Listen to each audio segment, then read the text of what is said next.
Turn Up Tuesday, where I highlight different things in the industry and give you a step up. Why would you not want to leg up?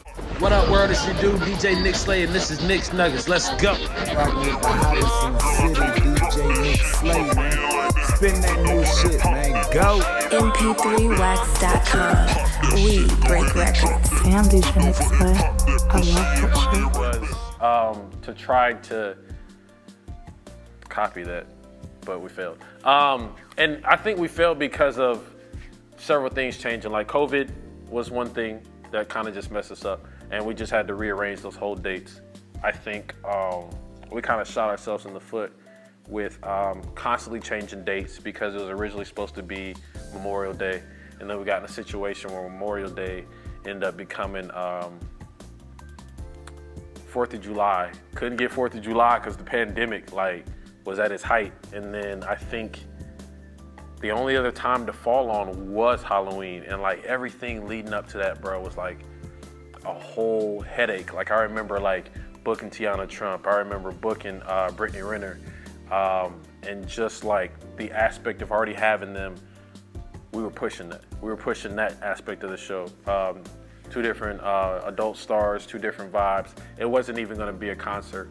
I think the pivot of having to change from the concert to having Trina, or from the aspect of having just adult stars there versus Trina, I think it gave it a different dynamic, but that's her region. She's from Miami-Dade County. So I think to give her one of her few shows, or excuse me, if I'm not mistaken, her first show ever in Fort Walton, Panama City Beach area.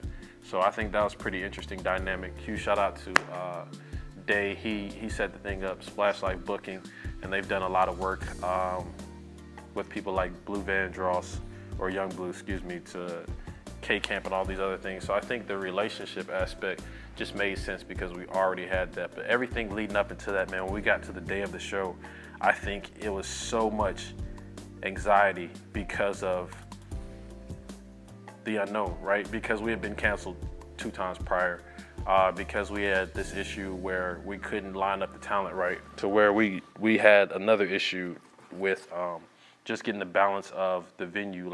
Was it going to be at Red Rose, or were we going to change an aspect? I think that's one of those things that we really had to figure out. So everything leading up to that, I think, was dope, man. And just to see how it worked out effortlessly. Trina came in, she sat down at the throne they had set for her, man. She talked some good shit while she was there, and then performed, and it just had a lot of crowd engagement. But I feel like had we done the preparation we needed, there wouldn't have been any slip-ups. And I feel like coronavirus really showed and exposed businesses for what they were, and it exposed us for who we were. What up, world? It's your dude, DJ Nick Slay, and this is Nick's Nuggets. Let's go. Rockin' with the hottest in the city, DJ Nick Slay, man.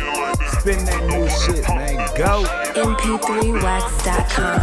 We break records. Damn, DJ Nick Slay. I love that shit.